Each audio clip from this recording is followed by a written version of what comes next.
देखिए, इसके पहले के जो 3 कृषि रोड मैप थे, जी, उस पर सरकार को श्वेत पत्र प्रकाशित करना चाहिए था। जी, क्योंकि तीसरे कृषि रोड मैप में कहा गया था कि 1,54,000 करोड़ रुपये खर्च होंगे और 1,00,000 करोड़ भी खर्च नहीं हुआ। जी। तो राष्ट्रपति को बुलाकर लॉन्च करवा लीजिए, लेकिन पिछले कृषि रोड मैप का क्या हाल है ये बताना चाहिए ना। नमस्कार, न्यूज़ फाउंडेशन देख रहे हैं आप। मैं हूं आपके साथ धीरज सिंह। बिहार में आज से चौथे कृषि रोड मैप की शुरुआत हुई। हमारे साथ है भाजपा के वरिष्ठ नेता सुशील कुमार मोदी जी। सर, आज से बिहार में चौथे कृषि रोड मैप की शुरुआत हुई। राष्ट्रपति द्रौपदी मुर्मू बिहार दौरे पर हैं, उनके हाथों लॉन्चिंग हुआ। पहले तो क्या कहेंगे इसको लेकर? देखिए, इसके पहले के जो 3 कृषि रोड मैप थे, जी, उस पर सरकार को श्वेत पत्र प्रकाशित करना चाहिए था। जी, क्योंकि तीसरे कृषि रोड मैप में कहा गया था कि 1,54,000 करोड़ रुपये खर्च होंगे और 1,00,000 करोड़ भी खर्च नहीं हुआ। जी, तो राष्ट्रपति को बुलाकर लॉन्च करवा लीजिए, लेकिन पिछले कृषि रोड मैप का क्या हाल है ये बताना चाहिए ना। जी, 3 कृषि रोड मैप पर 3,00,000 करोड़ रुपये से ज़्यादा खर्च हुए होंगे। और बिहार के किसानों की आमदनी का क्या हाल है, तो पूरे देश में 28वें नंबर पर है। जी, बिहार के प्रति किसान की आय है 7,542 रुपये, जबकि पंजाब के किसान की आय है 26,700 रुपये। यानी किसानों की आय में हम 28वें नंबर पर हैं। हमसे 27 राज्य जो हैं वो बिहार से ऊपर हैं। तो ऐसे कृषि रोड मैप का क्या फ़ायदा जो किसानों की आमदनी भी नहीं बढ़ा पाया। और फिर साथ ही साथ सरकार ने ये भी कहा था कि हर किसान के खेत तक बिजली पहुंचाएंगे।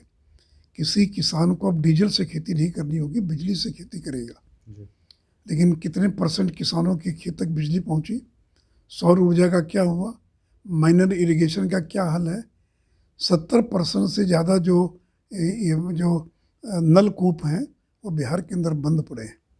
सिंचाई की क्या स्थिति है बिहार के अंदर? धान क्यों नहीं बिक पा रहा है? क्यों 1600-1700 में किसानों को बेचने के लिए बाध्य होना पड़ा? जी, प्रत्येक पंचायत में स्टोरेज के लिए, भंडारण के लिए गोदाम बनाया जाना था, क्या हुआ उसका? तो इन सारी बातों का सरकार को जवाब देना चाहिए। तब तो कोई फोर्थ कृषि रोड मैप का कोई मतलब है नहीं। तो हो गया, लॉन्च हो गया, लेकिन सवाल तो कितने पैसे कहाँ से आएंगे और इसके पहले क्यों नहीं खर्च चुके हो पाए? 1,00,000 करोड़ ही क्यों खर्च हुआ? जी। आपकी ओर से श्वेत पत्र जारी करने की मांग की जा रही है, लेकिन मुख्यमंत्री नीतीश कुमार ने तो अपने संबोधन में कहा कि जो 3 इससे पहले कृषि रोड मैप जारी हुए थे उसकी हमने समीक्षा की थी, उससे बिहार के किसानों की काफ़ी भलाई हुई थी, इसीलिए चौथे कृषि रोड मैप की शुरुआत नहीं, भलाई तो हुई, लेकिन बताए ना कि किसानों की आमदनी क्यों नहीं बढ़ पाई? हुई। क्यों बिहार 28वें नंबर पर है? फिर इसी का जवाब दे दे नीतीश कुमार जो है। जी, वो तो ये भी कह रहे हैं कि हम उम्मीद करते हैं, हमारी कोशिश भी है कि इसके बाद अब कोई भी रोड मैप कृषि का ना हो किसानों के लिए, क्योंकि इसी में जितना काम हो सके उतना बढ़िया रहेगा। नहीं, वो तो बोलने में क्या लगता है। इससे मैंने कहा ना कि पहले तो ये तीसरे कृषि रोड मैप में क्या क्या लक्ष्य निर्धारित किया गया था वो बताना चाहिए। और वो लक्ष्य में कितना हासिल हुआ, चाहे वो एनिमल हस्बेंड्री हो, जी, मछली का उत्पादन हो, दूध का उत्पादन हो, अंडे का उत्पादन हो, प्रत्येक का लक्ष्य निर्धारित किया गया था। तो कितना हासिल हुआ ये सरकार को बताना चाहिए, इसका खुलासा करना चाहिए। तो इसलिए सरकार उसको तो बताएगी नहीं और रोड मैप दर कृषि रोड मैप ये लॉन्च करती रहेगी। जी। एक आखिरी सवाल है, तेजस्वी यादव भी अपने संबोधन में बोले कि जब से बिहार में महागठबंधन की सरकार बनी है तब से किसान और रोजगार के लिए ही काम किया जा रहा है। इस रोड मैप के जरिए युवाओं को रोजगार भी मिलेगा बिहार में।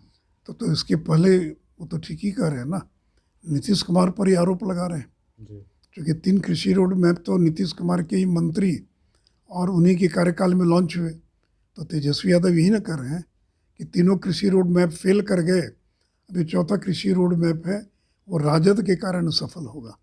और राजद के सर्वजित को तो कृषि रोड मैप की तैयारी के बैठक में बुलाया तक नहीं गया। ये तो हाल है कृषि मंत्री बिहार का।